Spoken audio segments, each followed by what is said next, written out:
মধ্যমগ্রাম উড়ালপুলের নিচে সোদপুর বারাসাত রোডে পরপর লাগোয়া দোকান রয়েছে। সেই লাগোয়া দোকানগুলিতেই অগ্নিকাণ্ডের ঘটনা ঘটে। প্রথমে একটি রেস্তোরাঁয় আগুন লাগে বলে জানা যায়। নমস্কার, আপনারা দেখছেন জেজে নিউজ বাংলা। সকলকে পুনঃ ভালোবাসা দিয়ে শুরু করছি আজকের প্রতিবেদন শুরু করার আগে সকলকে বলবো চ্যানেলটিকে অবশ্যই সাবস্ক্রাইব করে পাশে থাকবেন। মধ্যমগ্রাম স্টেশনের কাছে ভয়াবহ অগ্নিকাণ্ড। আগুন লাগার ঘটনায় একজনের মৃত্যু হয়েছে বলে জানা যাচ্ছে। বুধবার দুপুরবেলা নাগাদ মধ্যমগ্রাম স্টেশনের কাছে আগুন লাগে।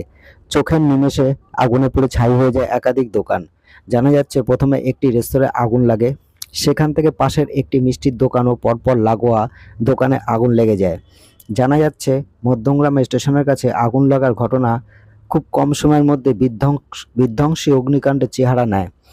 ভয়ে আতঙ্কে এলাকায় তুমুল চাঞ্চল্যকর সৃষ্টি হয়। অগ্নিকাণ্ডের যে ছবি প্রকাশ্যে এসেছে তাতে দেখা যাচ্ছে দাউ দাউ করে জ্বলছে আগুনের লেলিহান শিখা। কালো ধোঁয়ায় ছেয়ে গিয়েছে চারপাশ। আগুনের তীব্রতা এতটাই ভয়াবহ ছিল যে কয়েক মুহূর্তের মধ্যে বেশ কয়েকটি দোকান পুড়ে ছাই হয়ে যায়।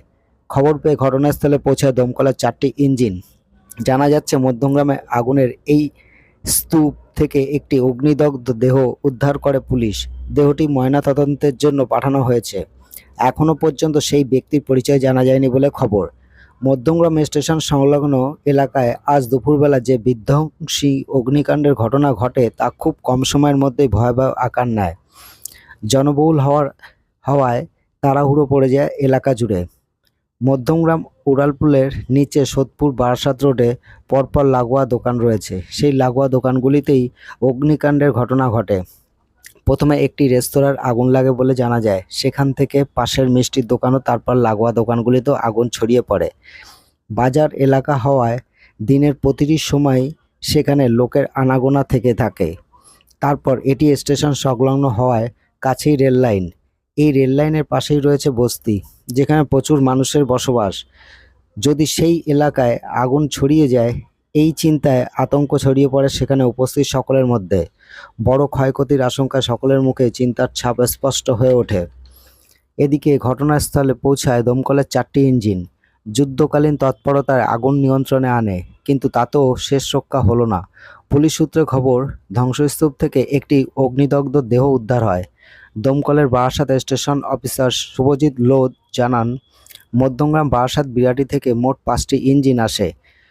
তখন অবধি একজনের মৃত্যুর খবর পেয়েছেন তারা। 2-3 জন আহত। ধ্বংসস্তূপে আর কেউ আটকে আছেন কিনা চলছে তার খোঁজ। বুধবার বেলা 12টা নাগাদ এই ভয়াবহ আগুন লাগে। স্থানীয়রা জানান, প্রথমে একটি মিষ্টির দোকানে আগুন লাগে, তার পিছনে কাঠগোলা। মিষ্টির দোকানটির পাশে একটি সেলুন, তারপরে আরও একটি মিষ্টির দোকান। সবথেকে বেশি ক্ষতি হয়েছে এই দোকানগুলির। তারপরে রাস্তার উপরে বড় 2টি খাবারের দোকান, সেগুলিও ক্ষয়ক্ষতি হয়। স্থানীয় সিপিএম নেতা অলোক সাহা এদিন অভিযোগ তোলেন, এই জায়গাটা আগে এরকম ভিড়ে ঠাসা ছিল না, আমরা পরিষ্কার পরিচ্ছন্ন রেখেছিলাম। এরপর এখানে একের পর এক দোকান বেআইনিভাবে বসতি গড়ে তোলা হয়। এসবের কারণে মানুষ চলাচল পর্যন্ত করতে পারে না। বারবার পুরসভাকে বললেও কাজ করে না। হয়তো এভাবে দোকান বসালে কিছু মানুষের পেট চলে ঠিকই, কিন্তু সঠিকভাবে সকলের নিরাপত্তাটা অগ্রাধিকার, সেটা দেখা হচ্ছে না। ঘটনাস্থলে আসে বিশাল পুলিশ বাহিনী, র্যাব, আর্থমুভার এনে দোকান ভাঙার কাজ হয়েছে। ঘটনাস্থলে আসেন মন্ত্রী রথীন ঘোষ। তিনি বলেন, আগুন অনেকটাই নিয়ন্ত্রণে, ফায়ার ব্রিগেডের গাড়ি এসেছে।